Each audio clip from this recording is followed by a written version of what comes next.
est- estamos ya al borde muy cerca del Jordán. Estamos muy cerquita del Jordán. ¿Qué quiero decir con esto? Que probablemente la próxima clase terminemos.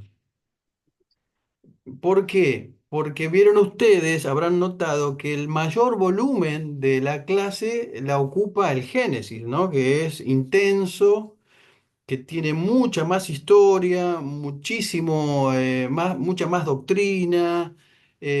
Bueno, el Éxodo también intenso en historia, en datos y en lo que tiene que ver con, bueno, ahora la peregrinación, la vida de Moisés, pero lo que es Levítico, que es básicamente el manual de los sacerdotes y una serie de leyes, y que ustedes vieron, los que están viendo Hebreos se dieron cuenta, ya yo intuyo que ya lo saben perfectamente, que Éxodo y Levítico está estrechamente ligado a Hebreos, a la materia de Hebreos, ¿no? Entonces, este es un instituto serio, entonces tratamos de que las materias se cotejen, ¿no? No estoy haciendo publicidad de este instituto, pero me parece que es un poco me parece que intencionalmente se trata de dar el Pentateuco con hebreo, que es muy, muy, muy interesante. Pero bueno. Ustedes vieron que Dios le dijo a Abraham que iba a ser, iba a estar, su descendencia iba a estar como esclava en tierra ajena por 400 años. Permiso, un segundo.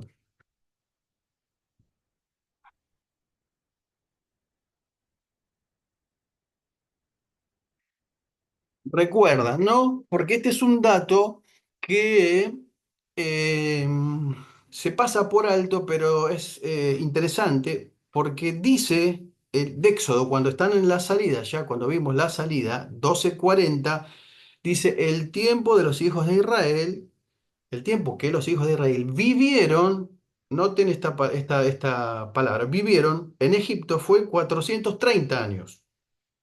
Pero en Génesis 3, 15:3 dice que Dios había dicho a Abraham 100% que tu descendencia morará en tierra ajena y será esclava allá y será oprimida 400 años.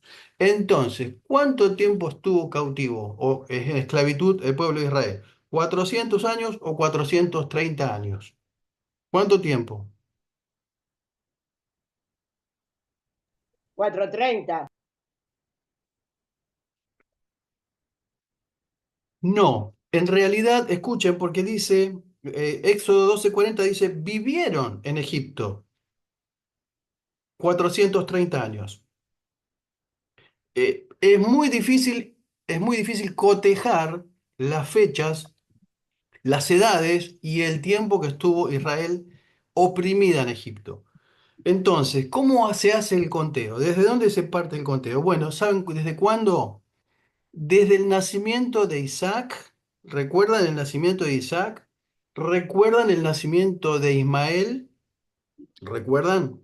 Bueno, desde el momento en que Ismael oprime, dice Gálatas, Pablo, que oprime Ismael a Isaac, ahí comienza la opresión. Ahora voy a darles algunos números que les va a cerrar. Perdón, Gálatas, ¿cuánto, pastor? Ya les digo. Dice, así que hermanos, nosotros como Isaac somos hijos de la promesa. 29, creo que es 4 o 6, perdón. Después les doy bien, no importa, pero tengan en cuenta ahora porque simplemente anoté Gálatas. Pero como entonces el que había nacido según la carne perseguía al que había nacido según el Espíritu, así también ahora. Entonces, este periodo de aflicción comienza con Ismael. Ahora, ahora les doy bien los números, los datos. Cuando Abraham toma a Sarai, ¿recuerdan en Egipto? En Egipto toma a Sarai, dice, tomó a la egipcia y se la dio como mujer a Abraham. cuando ya hacía 10 años que estaba viviendo en Canaán. Entonces se suman los 10 años, ¿dónde tengo la cuenta? Acá. A ver, los 10 años más 30,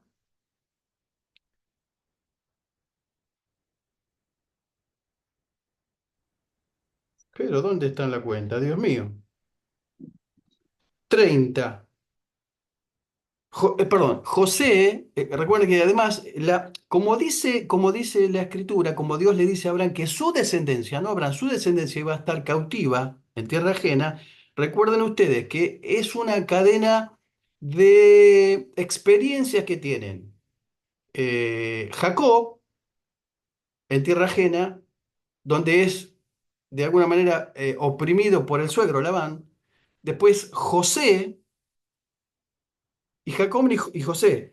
Y dice Jacob, 180 años fueron los tiempos de mi peregrinación. Así que 180 10 los 30 que gobernó cuando llega José a la gobernación, suman 220 años. Después se lo voy a pasar en un flyer bien prolijo, pero para ahora tener así, digamos, una noción, son 230 años. En realidad, la opresión en Egipto, el cautiverio en Egipto, son 210 años. Y ahora se los paso eh, a decir cómo tiene la tradición judía, porque toda la tradición judía coincide con estos 210 años. Porque vieron ustedes que les hablé en armonía acerca de la gematría. La gematría es el alfabeto griego, que cada número, cada letra tiene un número. Es el valor numérico de las letras que conforman la palabra redú, pero que da justamente los 210 años. Los 210 más los 230 son 4, más los 220, quiero decir, suman los 430 años. A ver, acá tengo la gematría para que... A ver, a ver, a ver. ¿Dónde estás? Por supuesto que ahora no la voy a poder. Téngame paciencia un momento, porque ya va a venir lo que quiero compartir con ustedes.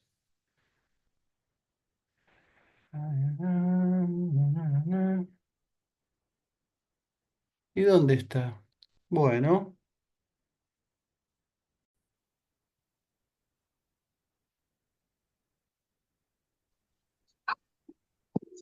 Baja en volumen porque yo estoy en la clase.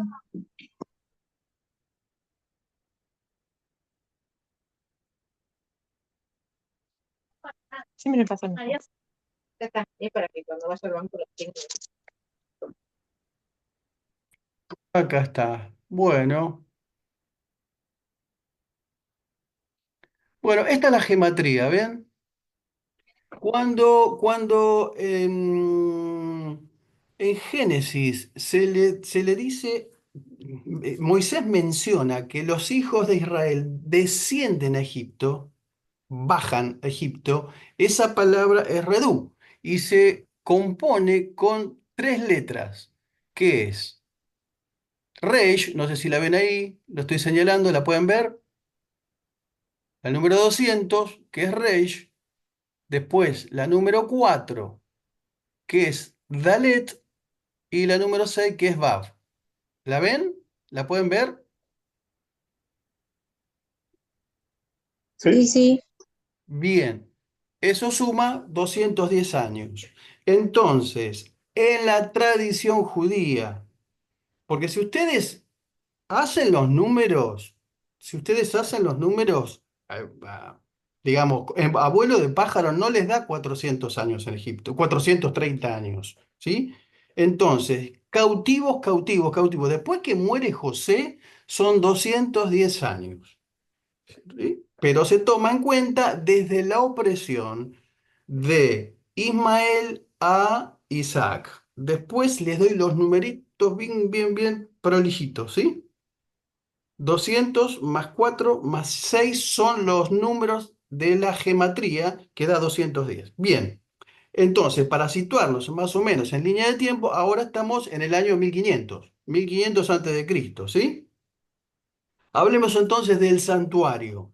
El santuario que comenzamos hablando el otro día acerca de las puertas y el atrio. Hicimos una especie de introducción al santuario y hablamos de la entrada. ¿Se acuerdan que la puerta tenía que dar, perdón, a determinado lugar?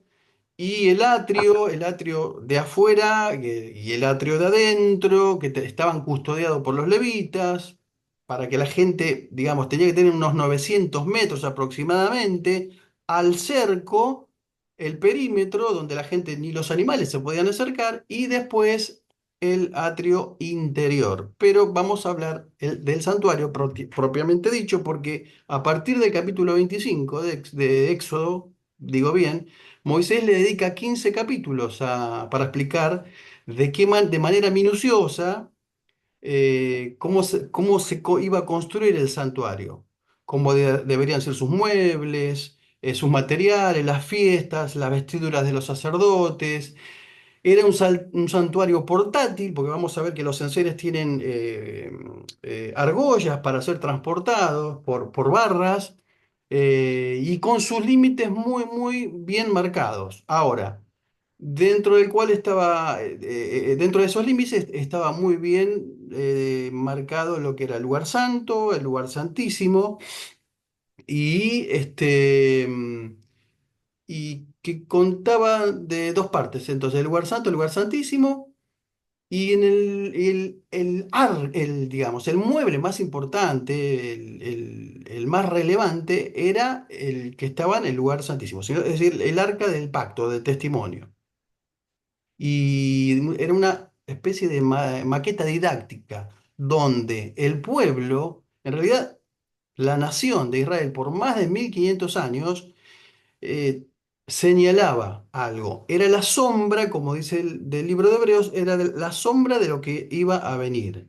Es decir, en la mente, en el imaginario, permanentemente de Israel, todo el mobiliario, todas las ceremonias, todos los ritos llevaban a una sola cosa, al Mesías prometido.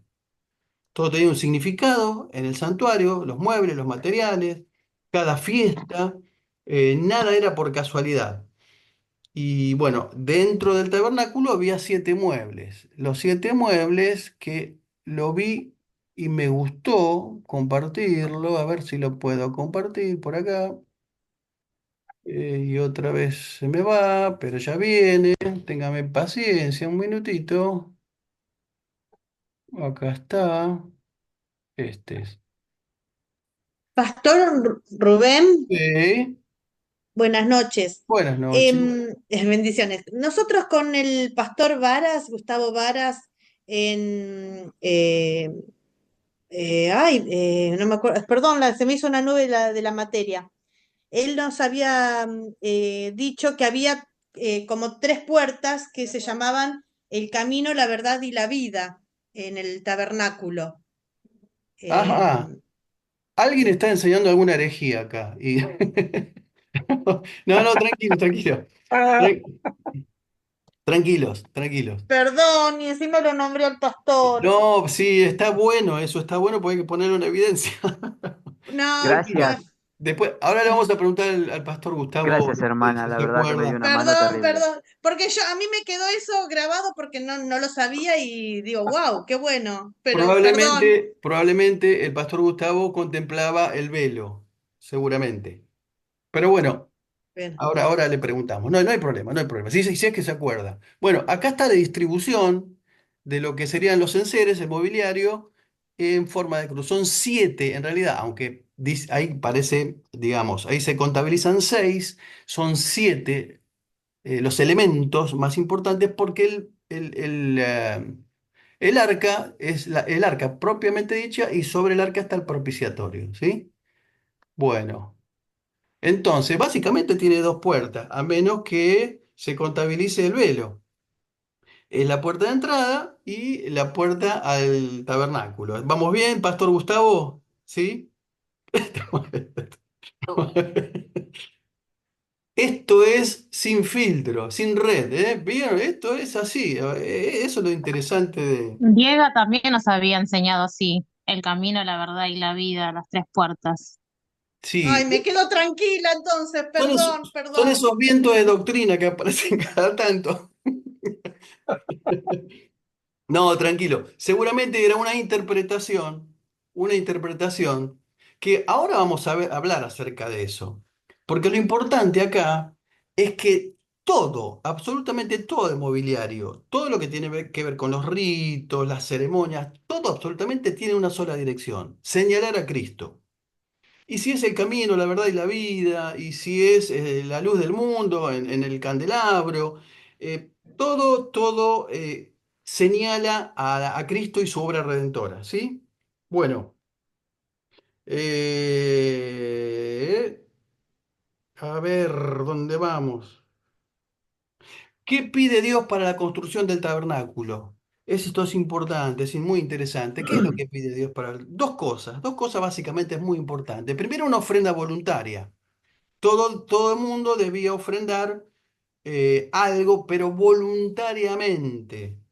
¿Y por qué voluntariamente? Porque la verdad es que no es un acto de amor la obligación. Si alguien tiene que hacer algo obligadamente, no sería un acto de devoción. Y este, en realidad, y lo que Dios quiso inculcar, siempre es un reino de devoción, no de demandas. Nosotros vamos a ver ciertas demandas en el antiguo pacto, pero cuando viene el nuevo pacto, ya esas demandas son satisfechas en Cristo y en su obra, en la cruz. Con lo cual, todo lo que hacemos para el Señor, todo el servicio, nuestras ofrendas, los diezmos, es un acto de devoción, de amor hacia Él, y no de obligación. Si sería de obligación, estaríamos hablando de un Dios tirano. ¿Recuerdan los otros días cuando hablamos acerca de los mandamientos que en realidad eran promesas más que mandamientos? Bueno, bueno, y lo segundo que Dios pide, ¿qué es para la construcción del santuario? Bueno, lo segundo que pide es recurso humano. Gente especializada, dotada, capacitada, con dones, con talentos. Dios necesita del conocimiento, de la habilidad, mujeres muy talentosas, a quien Dios le da una asignación muy importante, y ungió a Besaleel y a Oliab para diseñar, para trabajar y para enseñar a otros en todo lo que tenía que ver con metales. Es decir, que Dios siempre, cuando va a hacer su obra, llama gente, capacita gente y moviliza gente. ¿Sí? Bueno, la medida la di el otro día. No, sí, creo que la di cuando di las medidas del atrio. 14 metros de largo, 4,5 de ancho. El lugar santo, 9 metros. Y el lugar santísimo tenía forma de cubo. Lo que separaba el lugar santo del lugar santísimo era el velo. El velo de lino fino, con dibujos de color azul, púrpura, carmesí y con figuras de querubines. A ver, vamos a ver ahora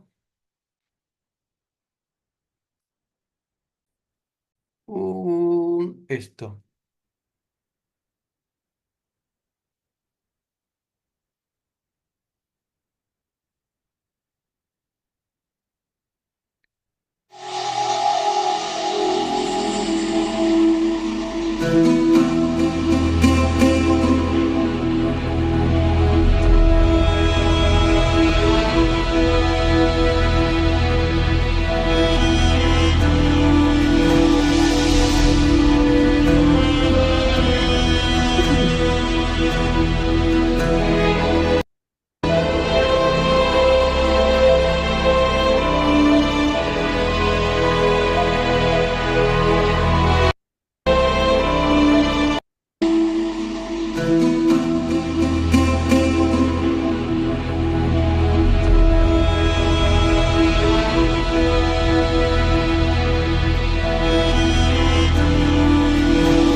Bueno, ¿me pueden escuchar?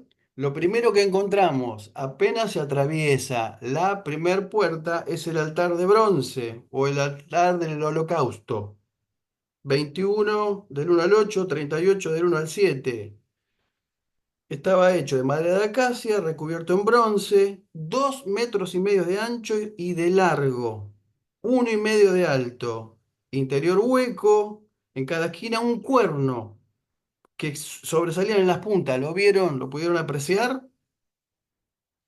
¿Qué hacían? ¿Para qué eran esto? Para que los animales se ataran ahí para el sacrificio.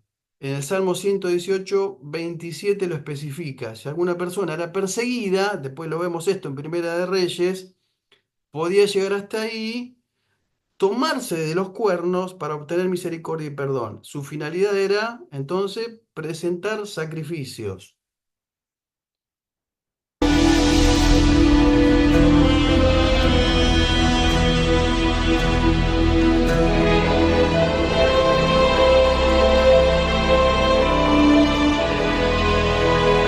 Lo segundo que vemos después del altar es el lavacro. El lavacro no tiene medidas. Lavacro fuente de bronce es el nombre. Entonces, entre el tabernáculo propiamente dicha, la tienda y el altar está el lavacro. Solo dice que debe tener agua y que Aarón y sus hijos se tenían que lavar las manos y los pies. So pena de muerte. Antes de entrar al santuario debían lavarse y para ministrar las ofrendas en el altar, lo que tendrían después por estatuto perpetuo, él y su descendencia por generaciones. Seguimos.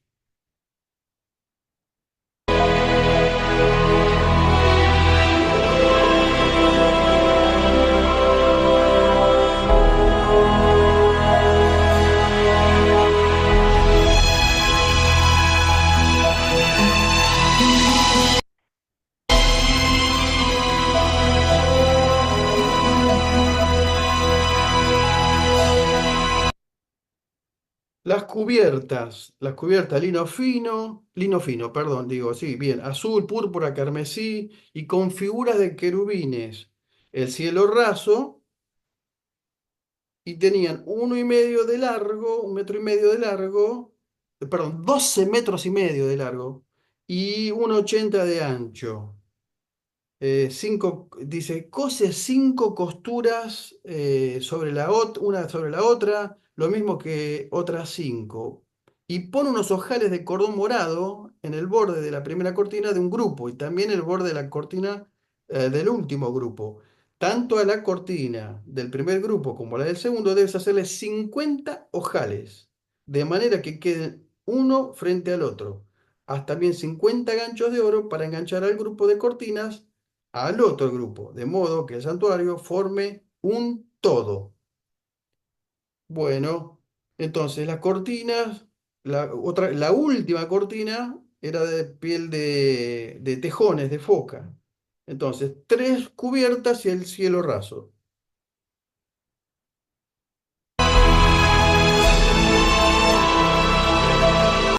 Bueno, antes de ir a los muebles de adentro, tenía un armazón con 48 tablas de madera, de acacia, siempre la madera es acacia, recubiertas en oro. Cada barra se asentaba sobre 2 bases de plata y se unía uno por medio de 5 barras.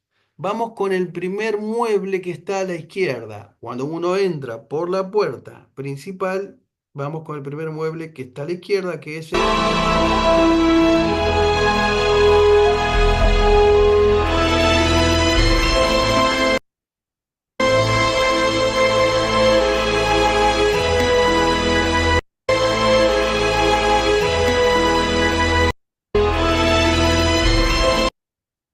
Bueno, el candelabro es el primero de la izquierda, entonces está labrado a martillo en una sola pieza, oro puro. Caña, tiene su pie, su caña, sus copas, tiene manzanas, tiene flores, 6 brazos, 3 de cada lado, 3 copas en forma de almendro, una manzana y una flor de ambos lados, y una caña central con 4 copas de flor de almendro, manzanas y sus flores, una manzana debajo de cada brazo, todo en una sola pieza. Las 7 lámparas que se aprecian ahí arriba, tenían que estar mantenidas por los sacerdotes, las limpiaban todas las mañanas y todas las tardes, pero tenía que estar encendida toda la noche. Toda la noche tenían que estar encendidas, con aceite de oliva, ¿no? Por supuesto. Vamos con la misa de los panes. Los panes de la proposición.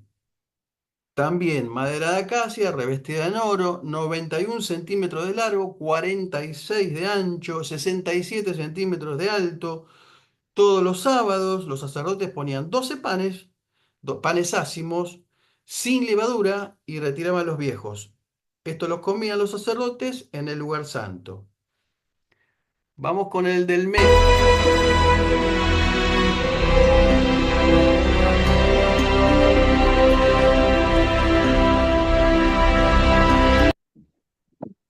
Vamos a retroceder un poquito. Acá tenemos entonces el altar del incienso. El altar del incienso estaba delante del velo. Esto estaba más relacionado con el lugar santísimo que con los otros muebles del lugar santo. Era recubierto en oro también, tenía 4 lados iguales, cada uno medía medio metro de ancho y 1 metro de altura. Y en sus 4 esquinas también tenía cuernos, como el altar de bronce. Todas las mañanas y las tardes, cuando preparaban las lámparas, los sacerdotes quemaban incienso del fuego tomado del altar, no de otro lado. Esto es importante. El fuego para el incienso era tomado del altar. Después vamos a ver que no cumplieron con ese requisito 2 sacerdotes y fueron fulminados. Eh, y esto se describe justamente el altar que está delante de Jehová, en Levítico 4:18. Y vamos a pasar ahora al lugar santísimo, que es el lugar más sagrado de la tienda.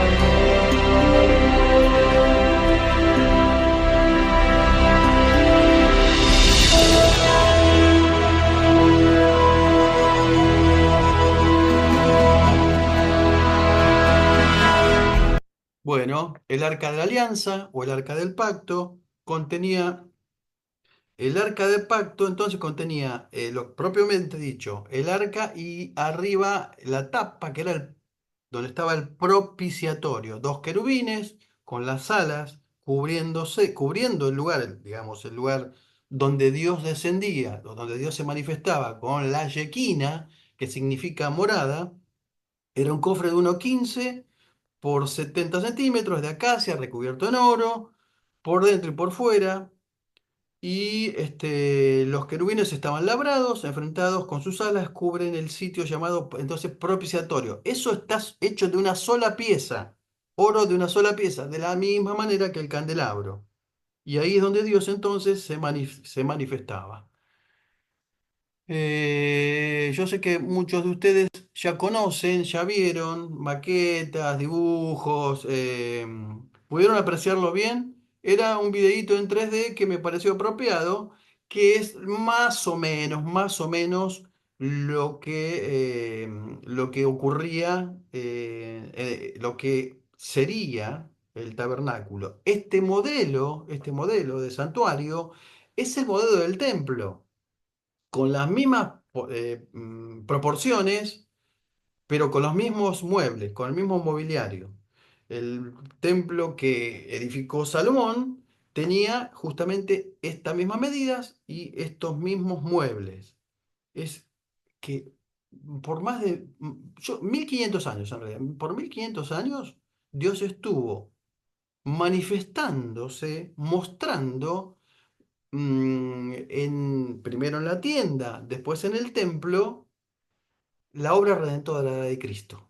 Porque todo, absolutamente todo lo que ocurre acá, lo que vemos ahí, señala a el Mesías, al Cristo. Entonces, ¿qué encierra el simbolismo del tabernáculo? Bueno, la presencia de Dios, sobre todo y fundamentalmente en el lugar santísimo, que era donde descendía la presencia, la Shequina. Y el propiciatorio se relaciona como lo que dijo el apóstol Pablo, ¿se acuerdan? A quien Dios puso como propiciación. 3:25, Romano 3:25. La palabra propiciación tiene la idea básica de aplacar, de satisfacer, concretamente en la relación entre el hombre y Dios. Bueno, y el símbolo de separación entre Dios y los hombres, el velo que fue rasgado de abajo hacia arriba, ¿cuándo? Cuando Cristo muere en la cruz, ¿no? Miren qué interesante el dato que nos presenta el evangelista, que dice que fue rasgado de abajo hacia arriba. ¿Y por qué no de arriba hacia abajo?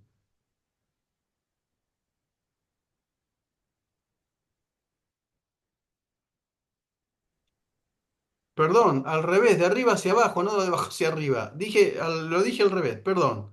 Entonces la pregunta era, ¿por qué de arriba hacia abajo y no de abajo hacia arriba? Bueno, porque fue un acto puramente sobrenatural y probablemente si hubiera sido de abajo hacia arriba, alguien, un humano, lo podía haber hecho, pero de arriba hacia abajo es más difícil, es difícil en realidad, ¿sí? Sobre todo por el grosor del velo.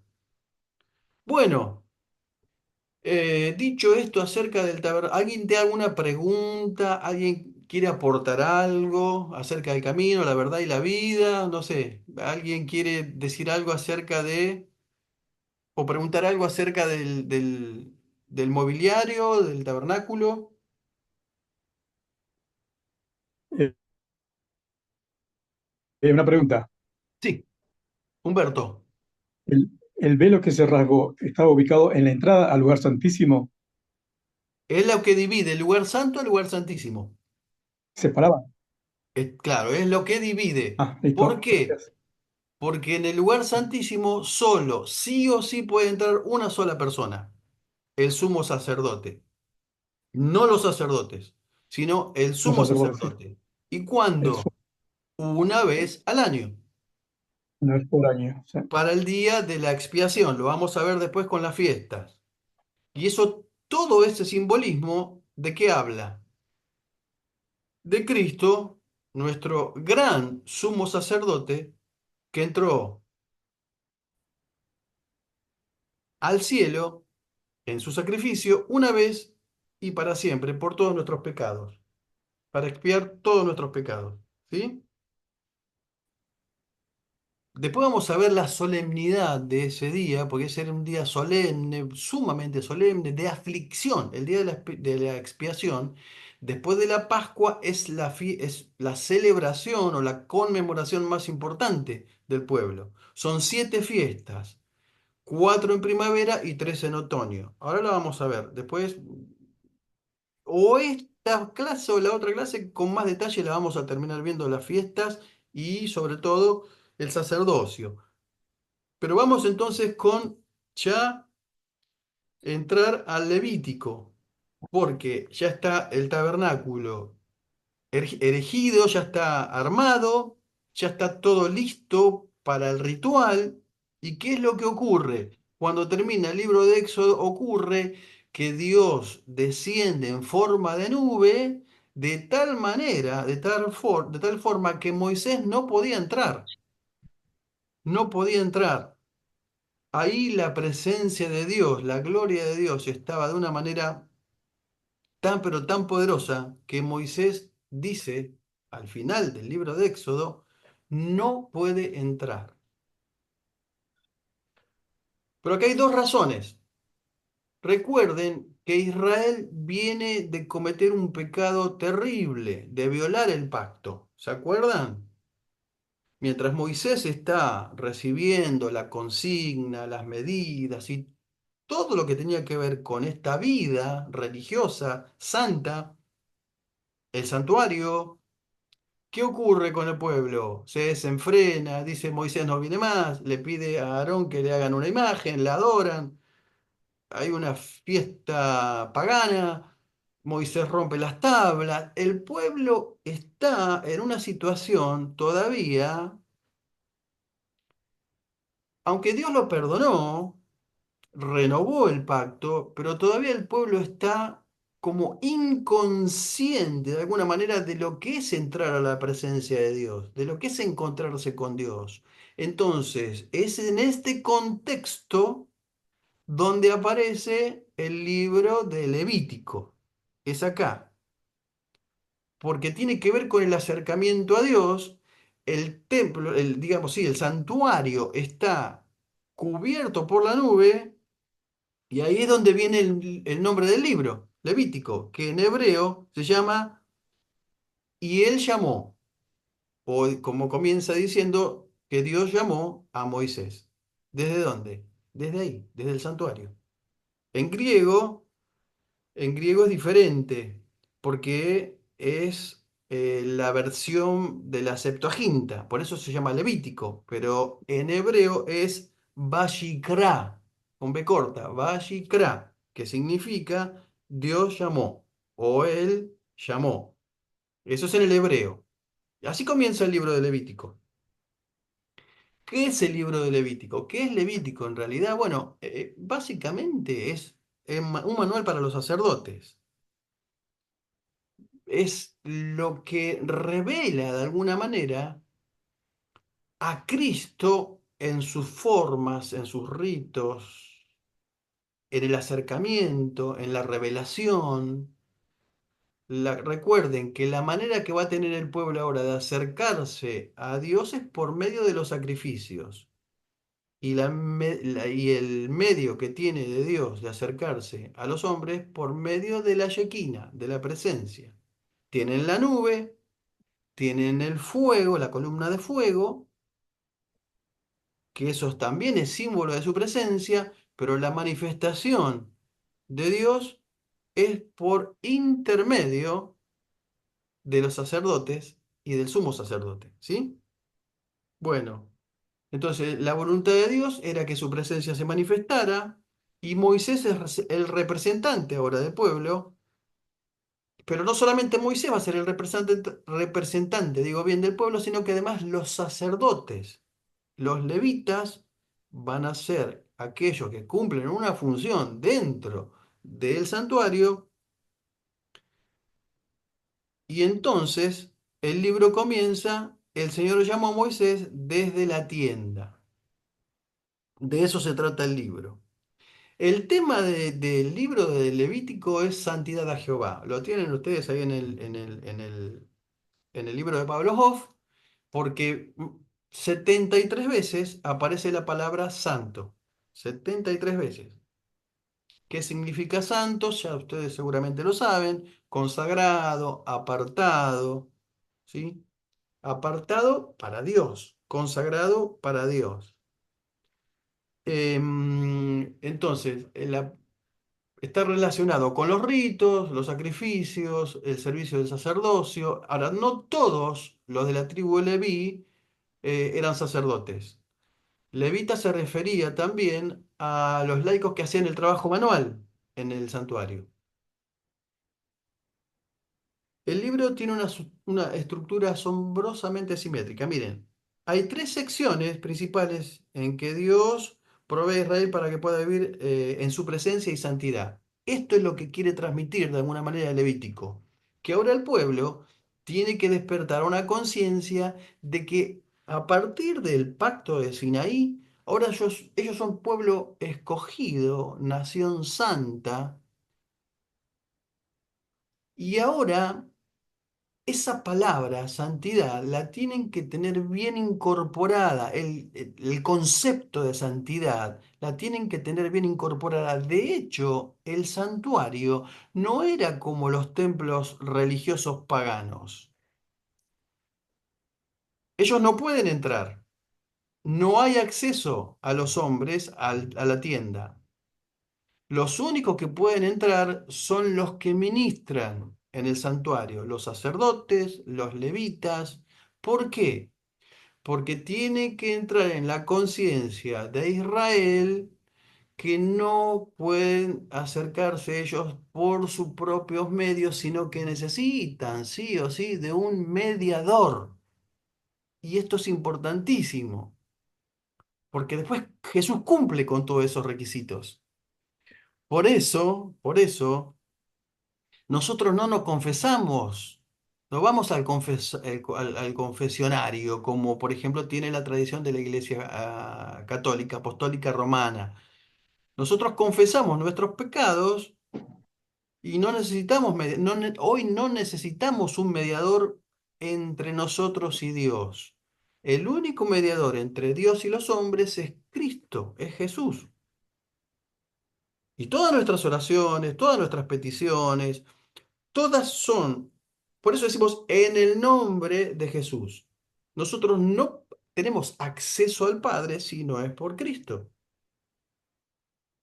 ¿Sabían? Por eso la oración correcta siempre es en nombre de Jesús. Porque el Padre no escucha, no nos escucha a nosotros. ¿Sabían eso? Acá quiero poner énfasis en el concepto de mediación, de mediador. ¿Sabían ustedes que el Padre no escucha nuestras oraciones? Bueno, sépanlo, solamente escucha a Cristo, que es nuestro mediador. Entonces, cuando nosotros oramos, cuando lo que hacemos, nuestro servicio, siempre está direccionada con Cristo, siempre, porque es ahora Cristo quien vive en nosotros. Y Dios no nos puede mirar a nosotros si no es por el filtro de Cristo. Bueno, entonces, tres secciones principales eh, en que Dios provee para Israel. Una es la externa, que son los rituales que el pueblo debía acercarse para que debía practicar para acercarse a Dios, digo. Y después la interna, que se enfocan con los mediadores, es decir, el sacerdocio, con el sacerdote, ¿sí? Y justo a la mitad del libro, tiene el ritual más importante y clave, que es el día de la expiación. Eso une, de alguna manera, todo el libro. Y concluye el libro con una sección donde Moisés llama al pueblo a ser fiel al pacto. La primera sección del 1 al 7, entonces son los sacrificios rituales, son 5 tipos de rituales. Ahora lo vamos a ver. El segundo grupo se establece las 7 fiestas, recuerden, las 7 fiestas que las vamos a ver con detenimiento más adelante.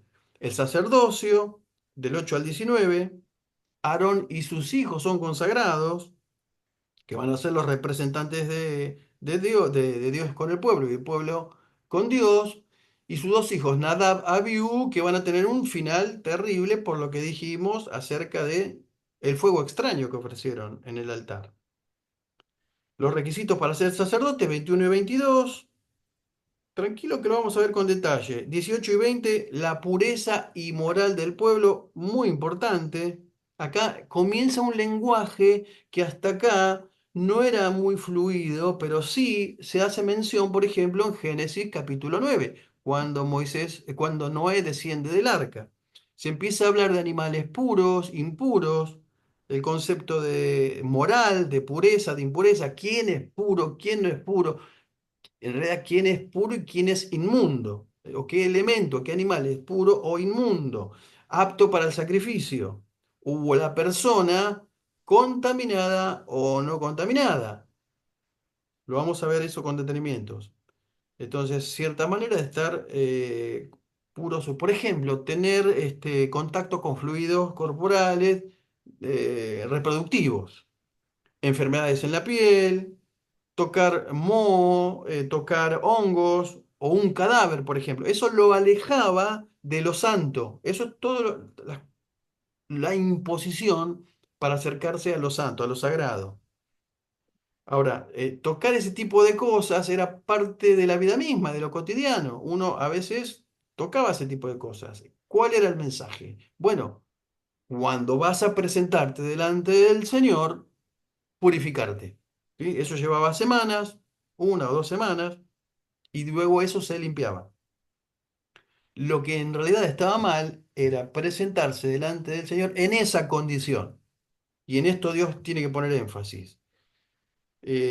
También en la comida había una dieta. Ellos necesitaban, recuerden, es un lugar hostil, es el desierto, y hay comidas que pueden comer y hay comidas que no pueden comer. Comida que tiene que ver con la santidad y comida que tiene que ver con lo profano. Bueno, la pureza moral de Israel, 18 al 20. Bueno, vamos. Vamos con las clases de ofrendas. O mejor dicho, vamos a hablar un poquito acerca del sistema mosaico de sacrificio. El sistema mosaico de sacrificios es muy interesante porque habla de que el motivo básico de los sacrificios es la sustitución y el fin es la expiación. Sustitución y expiación. ¿Saben lo que es eso? ¿Alguien sabe lo que es eso? Sustitución y expiación. Hablen ahora o callen para siempre. Digan, ¿alguien sabe qué es sustituir o expiar? Sustituir es muy simple, muy fácil. Poner a alguien en lugar de otro. Es decir, alguien está en mi lugar, me sustituye. Y la expiación tiene que ver con la eliminación de la culpa o el pecado a través de un tercero. ¿Sí? Ese concepto va a repetirse varias veces, muchas veces. Bueno, entonces, el motivo básico de los sacrificios es la sustitución y el fin es la expiación. 17:11 dice que es un versículo clave, 17:11. La vida en la carne, en su sangre está, dice Moisés. Yo la he dado sobre el altar para hacer expiación por vuestras almas. Y acá comienza a tener relevancia la importancia de la sangre. Es muy importante esto. De hecho, esto no es nuevo. Si ustedes recuerdan, también cuando Noé desciende del arca, una de las leyes que comienza a establecerse en el nuevo mundo, después de haber sido limpiado por la gran inundación, por el diluvio, es el cuidado acerca de la sangre. Ya tenía que el hombre tener mucha conciencia acerca de la sangre. ¿Por qué? ¿Por qué creen ustedes que es relevante e importante el tema de la sangre en el antiguo pacto y en el nuevo?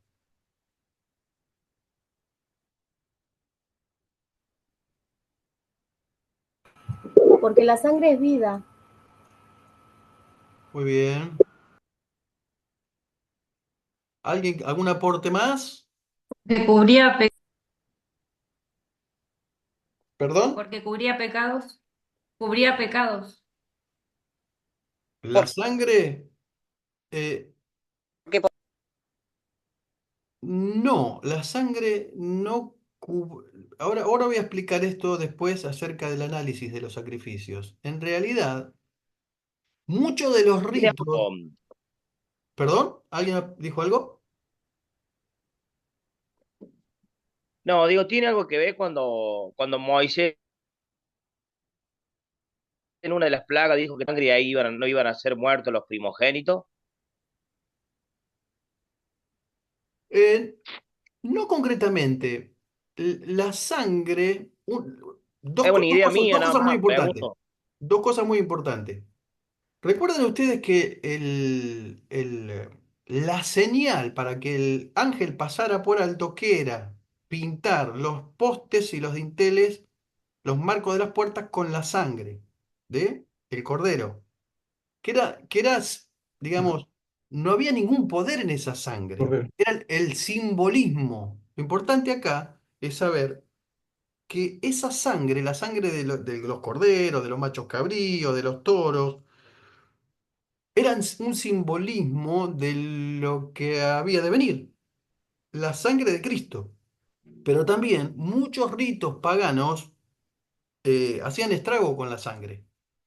Por eso en el concilio de Jerusalén, en el capítulo 15 del libro de los Hechos, cuando entran los gentiles a la iglesia cristiana, que era judía, que los primeros cristianos eran judíos, recuerden, la condición era abstenerse de ahogado, de fornicación y de sangre, porque era algo que, donde los ritos paganos, de hecho, los sacerdotes de Babilonia bebían la sangre, incluso sangre de niños sacrificados, presentados en sacrificio, ¿sí? Entonces acá Dios comienza ya a establecer algo importante respecto a la sangre, porque en la sangre dice, está la vida, como alguien mencionó por ahí. Bueno, la segunda idea acerca del sistema mosaico de sacrificio es la consagración. Al poner la mano sobre el animal, el oferente se identificaba con el animal entonces y era como una sustitución, pero además consagraba su vida en ese sacrificio. La tercera es la mayordomía, la administración. Es decir, no podemos ofrecer nada, absolutamente nada, de lo que Dios antes nos haya dado. Hay una idea de mayordomía interesante ahí. ¿Qué nos pertenece a nosotros? ¿Qué es lo que nos pertenece a nosotros? Bueno, nada, absolutamente nada. Pero nada, vinimos desnudos, nos vamos desnudos. Decimos mi familia, mi esposa, mis hijos.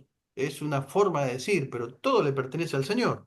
Mi trabajo, algunos hasta dicen mi ministerio, mi iglesia. Y la verdad es que se dice, pero en realidad no nos pertenece nada. En la idea del sistema mosaico de sacrificio, entonces, quiere Dios enseñar acerca de la mayordomía, la administración, de lo que le pertenece a Dios, que es todo, absolutamente todo. La tercera idea, entonces, de la comunión, sobre todo en las ofrendas de paz. Hay una ofrenda que es la de paz, y ahí tiene que ver esto con la comunión y el oferente participa de un banquete sagrado, que después lo vamos a ver con detenimiento. La otra idea tiene que ver con la adoración.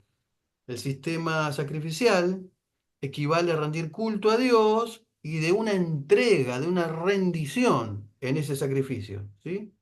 En sumisión y dependencia. Y la manera y los pasos para el sacrificio eran la siguiente. Eran cuatro maneras. El oferente llega con el animal y pone, digamos, hasta la puerta, hasta la primera puerta, donde estaba el altar, y después se ocupan los sacerdotes. Lo segundo que hacía era ponía las manos sobre la víctima para indicar el sustituto, ¿sí? El animal inocente toma mi lugar. Es decir, yo soy el que debería pagar por mis pecados, pero en este caso toma el animal mi lugar. Y el tercero, el oferente degollaba al animal como señal de una justa paga por sus pecados. Y lo cuarto, que según el sacrificio, toda o parte del animal era entregado o quemado totalmente, ¿sí? Entonces acá vemos que hay bueno, diferentes tipos de sacrificios que lo vamos a ver con un poquito más de detenimiento. Entonces, vamos ya con las clases de ofrendas, porque esto es muy interesante. ¿Cuántas clases de ofrendas había?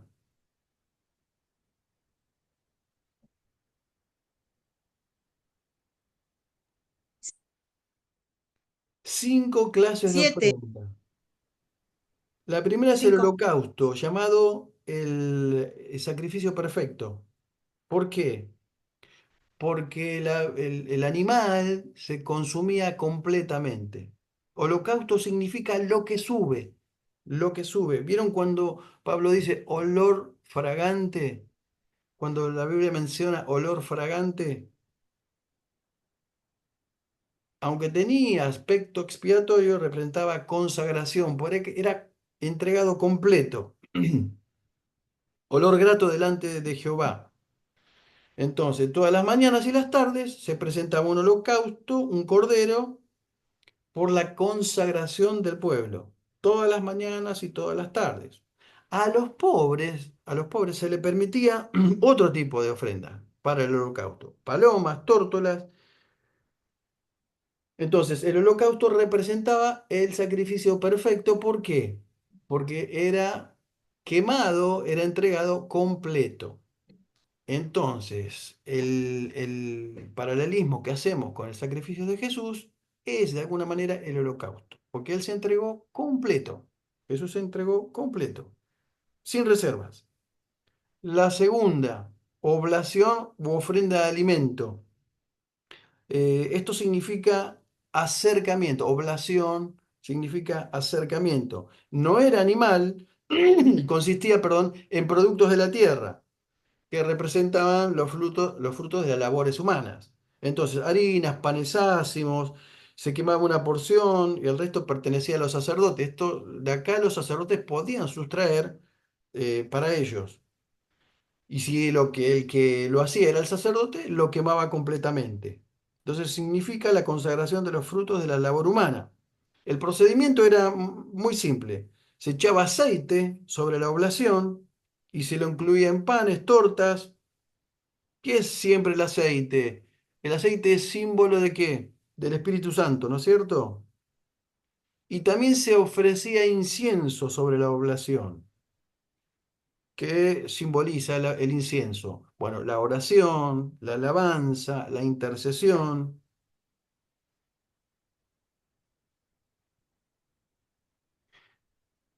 ¿Hay incienso en nuestra ofrenda?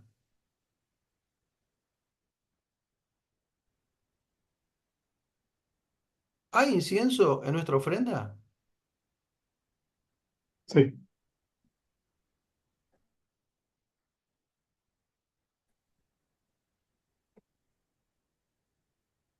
Sin levadura y sin miel. Esto es importante también, porque eran símbolo de corrupción, causaba fermentación. Se corta. Era símbolo de corrupción, entonces levadura y miel no debería ir en la oblación. Pablo habla acerca de la levadura como levadura de maldad y de malicia. Primera de Ayer no se Corintios, escuchó lo que dijo. oblación, no llevaba ni levadura ni miel. ¿Se escucha ahora? ¿Me escucha? ¿Se puede escuchar mejor ahora? No llevaba ni levadura ni miel, que era símbolo de corrupción. Pablo habla acerca de la levadura de la maldad y de la malicia. Primera de Corintios 5, 6 al 8. Y nunca eran puestas sobre el altar. Se añadía sal, porque la sal representaba incorrupción y pureza. El sacrificio de paz es otro de los sacrificios, completamente voluntaria. La mayor parte del animal era comido por el oferente y sus invitados. Había un banquete, acá es donde mencioné recién también, un banquete de comunión, de confraternidad. En realidad se dice que era con Dios y con los hombres. Cualquier animal limpio debía incluir menos ave. Se rociaba la sangre sobre el altar. Este era el procedimiento. Se rociaba la sangre sobre el altar, se quemaba el cebo y los riñones, el pecho del animal. Y era elevado y mecido, era presentado por el sacerdote, dedicado al Señor. Y el pecho y la espalda entonces era para los sacerdotes. El resto del animal era compartido, especialmente con levitas, pobres, huérfanos, viudas. Y había tres clases de sacrificio de paz. La de acción de gracias, para cumplir un voto y como ofrenda voluntaria, como una expresión de amor. ¿Dónde se cumplió el sacrificio de paz? ¿Dónde creen que se cumplió? Bueno, en Cristo, que es nuestra En la paz, cruz. quien quitó la enemistad entre Dios y el hombre e hizo posible la común unión con Dios.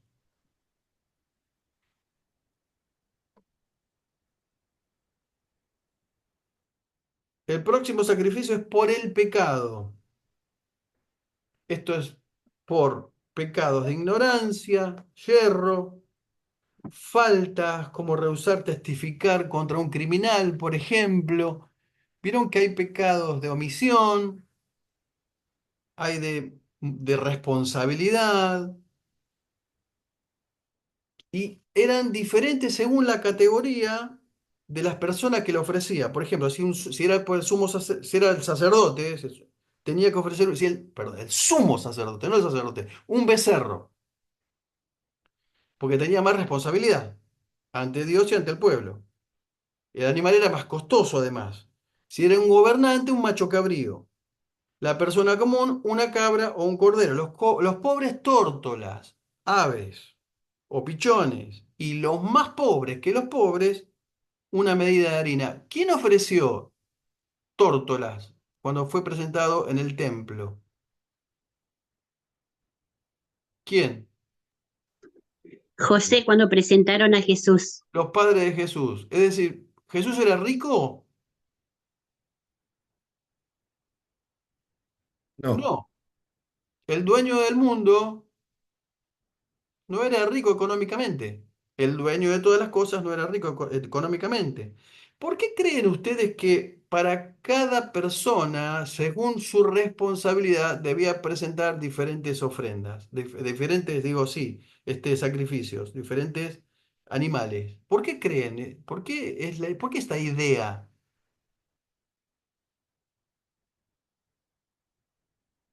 ¿Saben por yo qué? creo que tiene que ver con la cuestión económica de la persona que presenta el sacrificio y con la gravedad o lo que se tenga Claro, que eh, sí, pero además, gracias, Carlos, además. Eh, escuche, pues esto es importante. A mayor luz, mayor responsabilidad. A mayor luz, más demanda de parte de Dios. Es decir, que Dios no le va a demandar lo que demanda a un pastor a un laico. Dios no le va a demandar a una persona que sabe más de las escrituras a otro que sabe menos de las escrituras. Porque a más luz, mayor responsabilidad. Por eso el liderazgo es algo sumamente serio en el Señor, sumamente serio. Uno debe estar consciente del rol que se le asigna. Si uno es pastor, si uno es un líder en la iglesia, debe saber que Dios va a demandar por la luz y la responsabilidad que le dio para ejercer el cargo, la posición o el liderazgo. ¿Sí? Bueno, eh, si era el caso, entonces, del sumo sacerdote o la congregación del pueblo, se rociaba sangre 7 veces ante el velo en el lugar santo. En caso de que alguien del pueblo se rociaba, si era el caso del pueblo, perdón, se rociaba la sangre sobre el altar. Como dice Éxodo capítulo 12, veré la sangre y pasaré de vosotros. Otra vez el concepto y la idea de pasar por alto, como cuando el ángel pasó y no tocó a los primogénitos de los israelitas. Otro sacrificio que es interesante, por la culpa y diversas transgresiones. Sacrificio por la culpa y diversas transgresiones. Era muy similar al anterior, muy similar. Se ofrecía en perjuicio a Dios y al prójimo, como por ejemplo descuido en el diezmo, pecados relacionados con la propiedad ajena, robo. El ofensor, quiero decir, confesaba su ofensa, debía confesar su ofensa al defraudado. Y en restitución pagaba una quinta parte más como multa. Es decir, no es que yo te estafé y te pido perdón, ¿sí? No es que vos me saliste garante de tu casa, te remataron la casa y yo te pido perdón. O sea, ya está, o sea, ya está, ¿no? Ya te quedaste en la calle, bueno, te pido perdón, ya está. No, no, no tenía que ver con eso. Tenía que ver no solamente con confesar la ofensa, pedir perdón por la ofensa, sino que la restituir a partir de esa ofensa, ¿no? Si no podía hacer la restitución, porque la restitución, digo bien, porque la persona moría, se lo tenía que dar a un pariente, al pariente más cercano.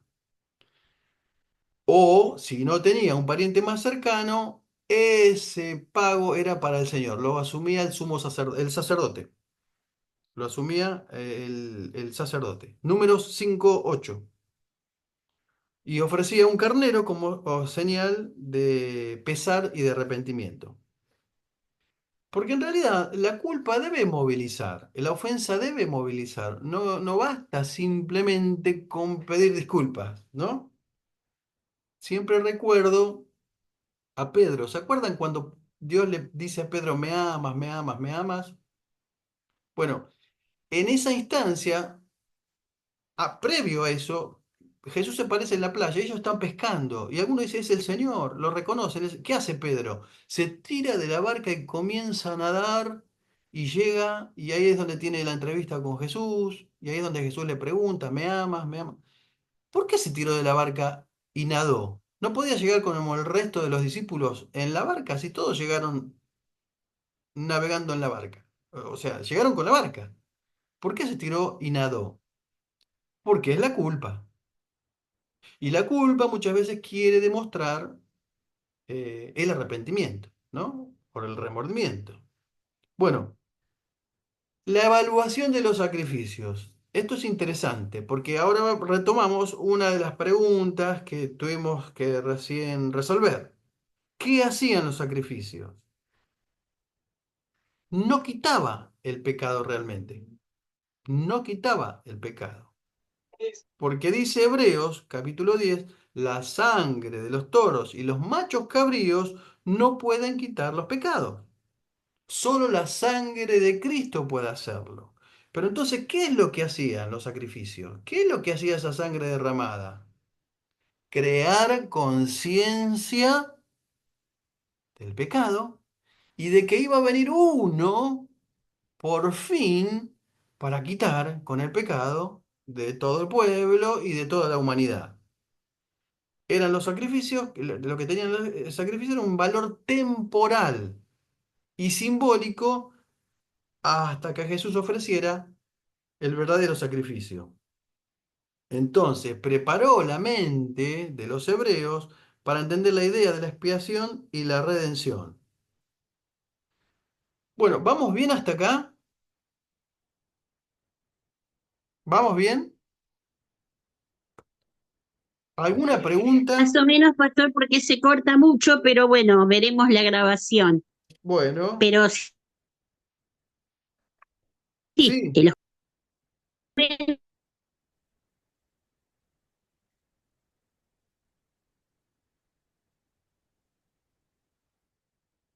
El sacerdocio o los sacerdotes. Vamos a hablar un poquito acerca de los sacerdotes. Las funciones de los sacerdotes. ¿Cuál era la función de los sacerdotes? Servir como mediadores, como dijimos un poco hace un ratito, entre el pueblo y Dios, interceder por el pueblo y expiar el pecado mediante el sacrificio, y así reconciliar al pueblo con Dios. Una de las funciones. Consultar a Dios acerca para discernir la voluntad divina para el pueblo. Números capítulo 27, Deuteronomio capítulo 33. Y ser los intérpretes y maestros de la ley. Es decir, enseñar al pueblo. ¿Qué cosa? Los estatutos, la ley de Dios. Ministrar en las cosas sagradas. El sumo sacerdote era el sacerdote más importante. ¿Quién era el sumo sacerdote? Acá en este caso, Aarón. ¿no? Solo él entraba una vez al año al lugar santísimo, como dijimos recién, y él llevaba solamente el pectoral, el famoso pectoral, que lo vamos a ver en la próxima clase con detenimiento, un cinto, una mitra, el efod, el manto, el incensario y una túnica. Todos esos elementos para ministrar en la presencia del Señor. Entonces también actuaba como un mediador y en el pectoral tenía dos piedras famosas que son todo un enigma, ha sido un enigma y será un enigma todavía, que se llamaban Turín y Umín, luces y perfección. Dentro del pectoral tenía esas dos piedras. Ahora, el pectoral tenía otras piedras por delante, 12, representando, digo bien, a las 12 tribus de Israel. ¿Cuáles son los requisitos del sacerdote entonces? Hombre sin defecto, miren qué interesante. Debía casarse con una mujer de carácter ejemplar. No debía contaminarse con costumbres paganas, ni tocar cosas inmundas. ¿Y qué edad tenían que tener los sacerdotes? 30 años. 30 años. Pregunta, ¿a qué edad Jesús comenzó su ministerio? Los 30 años. Ajá, interesante. Y el sacerdote era ungido con un aceite, con un perfume, preparado, especial, que era el aceite de la unción. ¿Y a qué edad Jesús fue ungido? ¿Recuerdan ustedes? También a los 30 años, donde comienza su ministerio, solo que no fue ungido con aceite, sino con una manifestación del cielo, la voz del Padre y la paloma que descendió sobre él de manera física. Esa fue la unción de Espíritu Santo. nuestro no sacerdote, sino sumo sacerdote, que después se convirtió en nuestro sumo sacerdote, que se compadece de todas nuestras debilidades, porque fue tentado en todo, pero sin pecado. Miren cómo Jesús cumplió hasta el más mínimo requisito de lo que dictaba la ley: la edad, la unción y cómo comenzó a ministrar a partir de esa investidura por el Espíritu Santo, ¿sí? Bueno, ¿cómo se sostenían los sacerdotes? ¿De qué manera? El Recibieron de diezmo, las ciudades, de todas las ciudades, de las 48 ciudades, 13 de las 48 ciudades. las primicias. ¿Mm?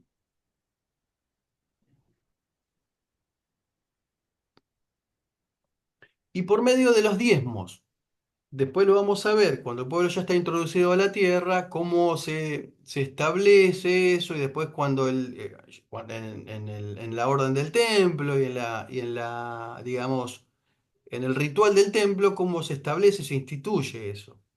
Pero ellos se sostenían por las ofrendas, por los animales que se daban y por los diezmos.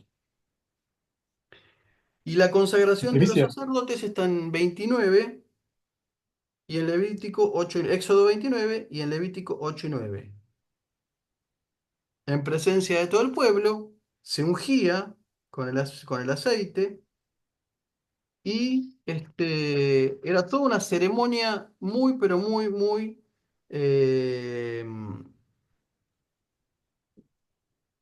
específica, con ciertos requisitos que se tenían que tener en cuenta. El lavamiento, fueron sometidos a un baño completo. Esto simbolizaba la purificación, la entrega de las vestiduras sagradas y el ungimiento de Aarón y de sus hijos. Hubo sacrificios para esa consagración. Fueron casi todas clases nombradas, las nombradas que hemos nombrado recién, por el pecado, el holocausto, la ofrenda de paz. Y Aarón y sus hijos pusieron sus manos sobre los animales para